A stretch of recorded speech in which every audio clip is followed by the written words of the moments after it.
स्वागत है गाइस आप सभी का हमारे YouTube चैनल मन के पार में। लास्ट एपिसोड में मैंने ध्यान के विषय में अपने एक्सपीरियंसेस आपके साथ शेयर किए थे। आज हम चर्चा करेंगे कि भगवान श्री कृष्ण ने भगवत गीता में ध्यान के विषय में क्या कहा और भगवान बुद्ध का ध्यान के विषय में क्या उपदेश है। This episode is very useful for those who are eager to know about meditation and also want to know from where they have to start meditation। वो जानना चाहते हैं आखिर ध्यान की शुरुआत कहाँ से करें, कैसे करें और कब करें। दोस्तों, इस एपिसोड के अंत तक आप लोगों को आपके सभी प्रश्नों के आंसर्स मिल जाएंगे। शुरू करते हैं। भगवान श्री कृष्ण ने महाभारत युद्ध से पहले गीता का उपदेश अर्जुन को दिया, जब अर्जुन बिल्कुल हताश हो गए और उन्होंने युद्ध करने से मना कर दिया। अर्जुन का शरीर शिथिल हो गया जब उन्होंने अपने सगे संबंधी सामने देखे। अर्जुन अपना गांडीव रखकर रथ के पिछले भाग में बैठ गए। भगवान श्री कृष्ण ने उस समय भगवत गीता का महान उपदेश अर्जुन को दिया, जो आज के समय में भी आपके जीवन के सभी प्रश्नों के उत्तरों को समेटे हुए है, या यूं कहें ये ग्रंथ हमारे जीवन के प्रश्नों का जनरलाइज सॉल्यूशन है, और ऐसा सॉल्यूशन है जो हर परिस्थिति, हर समय, हर जगह उतना ही इफेक्टिव है जितना महाभारत काल में अर्जुन के लिए था। भगवान ने गीता में अनेक विषयों जैसे सत्य, सनातन धर्म, युद्ध, ज्ञान योग, ज्ञान योग, ध्यान योग, निष्काम कर्म योग, यज्ञ, वर्ण, देव को विस्तार से समझाया। चलिए जानते हैं ध्यान योग के विषय में भगवान श्री कृष्ण ने भगवत गीता में क्या उपदेश दिया। भगवान कहते हैं, हे पार्थ, अपाने जुहति प्राणम प्राणे पानम तथा परे प्राणापान गतिरुद्ध्वा प्राणायाम परायणः। इसका अर्थ है, बहुत से योगी अपान वायु में प्राण वायु का हवन करते हैं, बहुत से योगी प्राण वायु में अपान वायु का हवन करते हैं और फिर इन दोनों की गति को रोककर प्राणायाम परायण हो जाते हैं। जिसको भगवान श्री कृष्ण प्राण अपान कहते हैं, उसी को भगवान बुद्ध आन अपान कहते हैं। श्वास प्रश्वास भी कह सकते हैं। प्राण वायु वह श्वास है जिसे आप भीतर खींचते हैं, वी इनहेल दैट, और अपान वायु वह श्वास है जिसे आप बाहर छोड़ते हैं, वी एक्सहेल दैट। भीतर खींची गई श्वास से हम बाहर के संकल्प ग्रहण करते हैं, बाहर के भले बुरे चिंतन की लहरें ग्रहण करते हैं, और बाहर छोड़ी गई श्वास से अंदर के चिंतन की लहरें बाहर छोड़ते हैं। प्राण का हवन बाहर के किसी संकल्प को ग्रहण न करना, और अपान का हवन भीतर किसी संकल्प को उठने न देना है। यही असली प्राणायाम है। ऐसी सिद्धि अवस्था वाला साधक अपने मन पर विजय प्राप्त कर लेता है। आगे भगवान श्री कृष्ण अध्याय 5 के श्लोक 27 और 28 में कहते हैं, हे पार्थ, स्पर्शान कृत्वा बहिर्वाहं चक्षुश्चैवान्तरे भ्रुवो प्राणापानौ समौ कृत्वा नासाभ्यन्तरचारिणौ यतेन्द्रिय मनोबुद्धि मुनिमोक्ष परायणः विगतेच्छा भय क्रोधो या सदा मुक्त एवुषः। इसका अर्थ है, बाहर के विषयों और दृश्यों का चिंतन न करते हुए दृष्टि को भ्रुकुटी के मध्य में स्थिर करना, यानी आपका ध्यान इधर उधर ना भटके। उसके बाद जैसा पहले बताया है, प्राण और अपान वायु को सम करना। ऐसा करते हुए जिसने इंद्रियों, मन और बुद्धि को जीत लिया है, ऐसा मोक्ष परायण मुनि इच्छा, भय, क्रोध से रहित हो गया है और वह सदा मुक्त ही है। भगवान बुद्ध ने इस अवस्था को प्राप्त करने के लिए अत्यंत लाभदायक विद्या की खोज की थी, जिसकी हम आगे चर्चा करेंगे, तो बने रहिए हमारे साथ।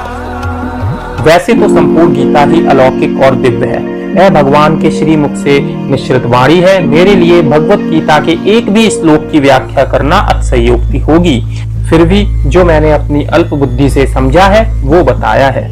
Chapter 6 is very special. ध्यान में रुचि रखने वाले साधकों के लिए ये इंस्पिरेशनल है और इनफाइनाइट बेनिफिट्स देने वाला है। भगवान श्री कृष्ण कहते हैं, शुचौ देशे प्रतिष्ठाप्य स्थिरमासनमात्मनः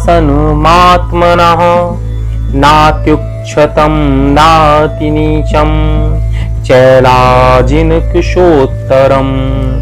तत्रेकाग्रं मनः कृत्वा यत् चितेन्द्रियः क्रिया उपविश्वासने युञ्जा योगमातम विशुद्धये। इसका अर्थ है शुद्ध भूमि में जिसके ऊपर क्रमशः कुशा, मृगछाल या वस्त्र बिछे हुए हों और जो ना बहुत ऊंचा हो और ना बहुत नीचा हो, ऐसे आसन पर बैठकर चित्त और इंद्रियों की क्रियाओं को वश में रखते हुए मन को एकाग्र करके अंतःकरण की शुद्धि के लिए योग अभ्यास करना चाहिए। आगे कहते हैं, हे पार्थ, समम काय शिरोग्रीवम धार्यंचलम स्थिरः संप्रेक्ष्य नासिकाग्रम स्वं दिश्चानवलोकयन्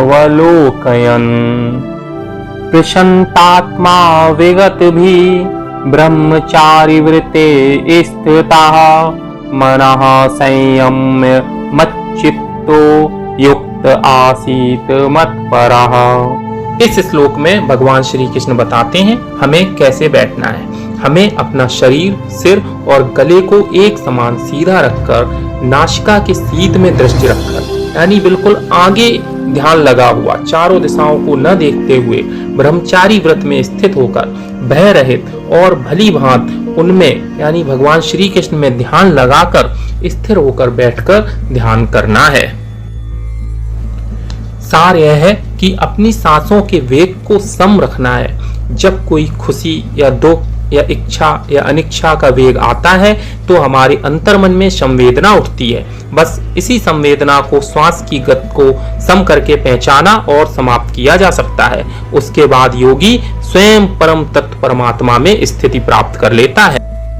एक चीज जो अपने आप स्टार्ट हुई है और किसी दिन अपने आप ही बंद होगी, जिस पर हमारा कोई बस नहीं चलता, वह है सांस, आवर ब्रीथ। इसी सांस का सारा खेल है। कोरोना काल में सांसों की कीमत का अंदाजा हम सभी को लग ही गया है।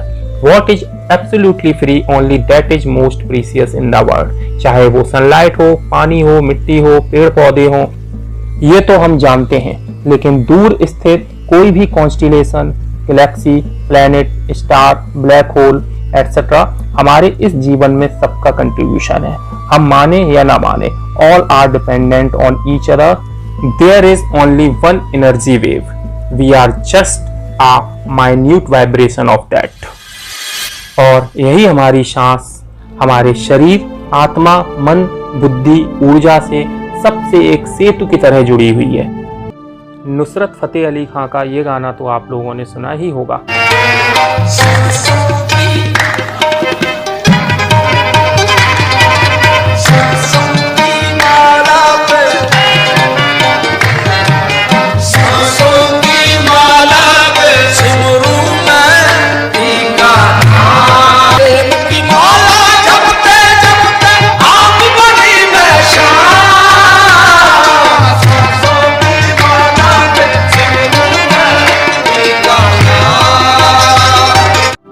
भगवान के नाम को सांसों पर जप के कैसे राधा जी श्याममय हो गई हैं। समझने और दृष्टि का ही पूरा खेल है। आपका जैसा दृष्टिकोण है वैसी ही और वही बात आपको समझ में आती है। आइए जानते हैं भगवान बुद्ध ने क्या बताया ध्यान के विषय में। भगवान बुद्ध द्वारा दी गई ध्यान की विद्या है विपश्यना, जिसका अर्थ है जो जैसा है उसे वैसा ही देखना और समझना। विपश्यना क्रिया में हम अपनी सांसों पर ध्यान करते हैं बिना कुछ बदलाव किए, एज इट इज, जैसी आ रही है और जैसी जा रही है। बस हम सांस को देखते हैं, समझते हैं और इसके द्वारा हम अपनी संवेदनाओं पर विजय प्राप्त कर लेते हैं। भगवान बुद्ध ने कहा है, pain is certain, suffering is optional. दर्द अपरिहार्य है लेकिन दर्द में होना आपके ऊपर निर्भर है। Let's know about how to start Vipassana. दोस्तों, भगवान बुद्ध का जन्म भारत में हुआ। उनके द्वारा दी गई ध्यान की विद्या भारत के लोगों का वर्षों तक कल्याण करती रही और अचानक कई ऐतिहासिक कारणों से विलुप्त हो गई। लेकिन शुक्र है हमारे पड़ोसी देश म्यांमार का, जहां ये विद्या फलती फूलती रही। आचार्य श्री सत्यनारायण गोनका जी जो भारतीय मूल के थे और उनका जन्म और परवरिश म्यांमार में हुई, वहां रहते हुए उन्होंने आचार्य सायागी ऊ बाखिन से, जो उस समय एक वरिष्ठ सरकारी अफसर थे, विद्या सीखी। 14 वर्ष तक उन्होंने यह विद्या उ बा खिन आचार्य जी से सीखी और 1969 में लोगों को विपश्यना सिखाना शुरू किया। तब से उन्होंने विभिन्न संप्रदाय और विभिन्न जाति के हजारों लोगों को भारत में और भारत से बाहर पूर्वी और पश्चिमी देशों में विपश्यना सिखाई। विपश्यना शिविरों की बढ़ती मांग को देखकर 1982 में श्री गोयनका जी ने सहायक आचार्य नियुक्त करना शुरू किया। आजकल यह 10 डेज का कोर्स है जो टोटली फ्री ऑफ कॉस्ट है। इसका रजिस्ट्रेशन किया जाता है। रजिस्ट्रेशन करने से पहले कुछ कंडीशंस होती हैं, जैसे ड्यूरिंग 10 डेज आपको किसी से बात नहीं करनी होती है। 10 डेज आपका कोई कम्युनिकेशन नहीं होता है बाहर के लोगों से। शाम को गाइड करने के लिए 1 आवर का सेशन होता है। When you fulfill all the conditions of registration, only then you should go to the center. क्योंकि जब आप अभ्यास करेंगे तो आपका सामना आपके अंतर्मन से होगा। अच्छा होगा यदि आप इन वीडियोस को देख के जाएं, जिसमें गोयनका जी ने विपश्यना के बारे में सविस्तार समझाया है। विदाउट प्रिपरेशन नहीं जाना है, वरना ऐसा भी हो सकता है। This is just for fun.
Episode में हम चर्चा करेंगे कि ध्यान के विषय में स्वामी विवेकानंद जी के क्या विचार थे।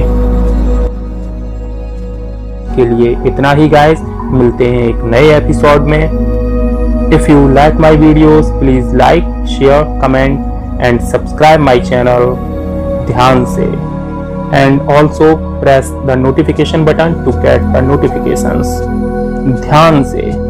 Thank you guys.